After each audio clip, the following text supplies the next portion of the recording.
Normally, at this time of year, there is a covering of snow on the ground, but this winter has been exceptionally mild.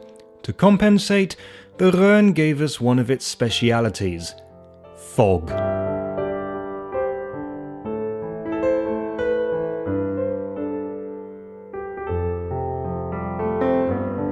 The Rhön is what the Germans call Mittelgebirge, too high to be called hills, not high enough to qualify as mountains.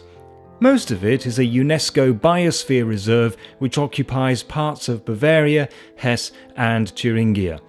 We were heading for its highest peak, which is also the highest point of the province of Hesse, the Wasserkuppe.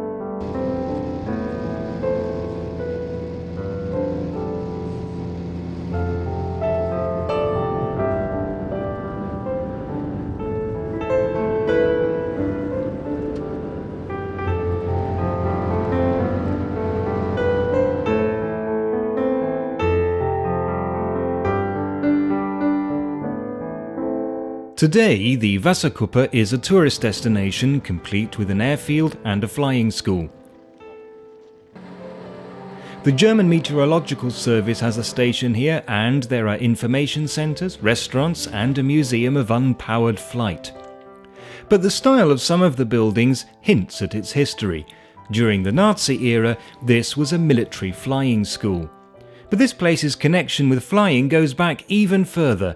In 1910, students from the University of Darmstadt made their first attempts at unpowered flight here.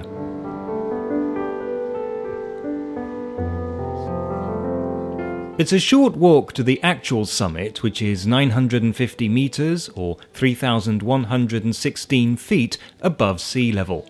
And because Thuringia was part of East Germany, the Wasserkuppe was only a few miles from the Iron Curtain, the perfect place to build a radar station. As part of NATO's early warning system, there were originally 5 radomes. With the Cold War over, only one remains, and even that is decommissioned, open to the public as a viewing platform.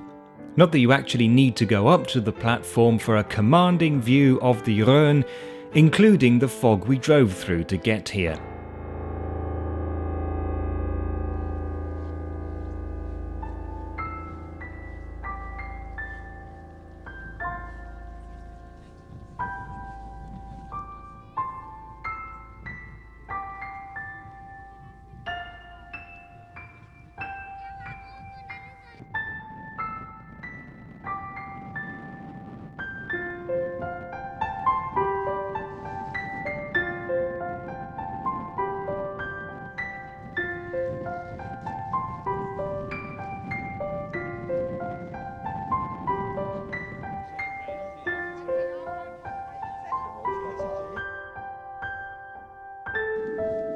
A little way from the summit is a monument to the field pilots who lost their lives in the First World War.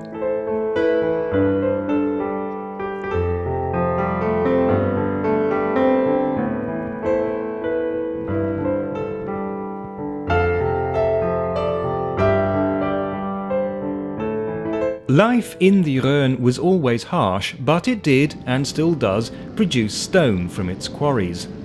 The Nazis did have grand plans to improve agriculture in the area, but they had to be shelved when war broke out.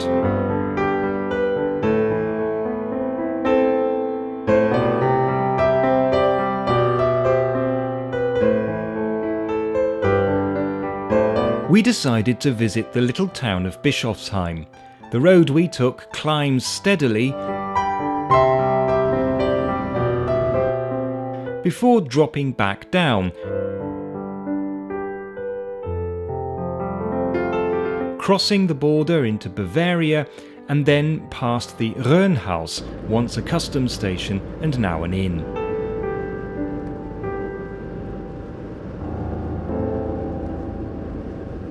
The first documented evidence of Bischofsheim dates from the 13th century, but it's possible the town was already 500 years old at the time.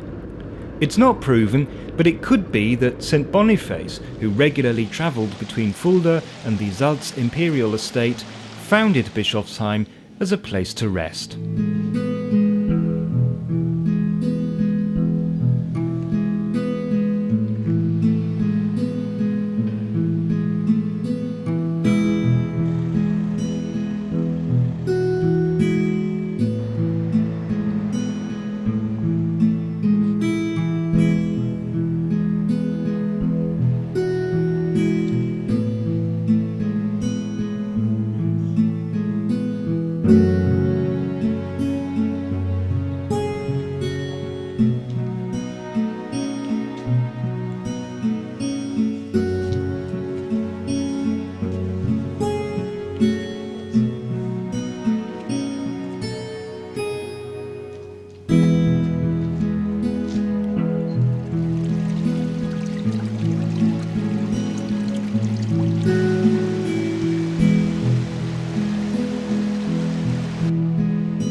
In the days when such things were fashionable, the Rhön's many spas attracted visitors and settlers from the east, which is why the area has a surprisingly large Russian community.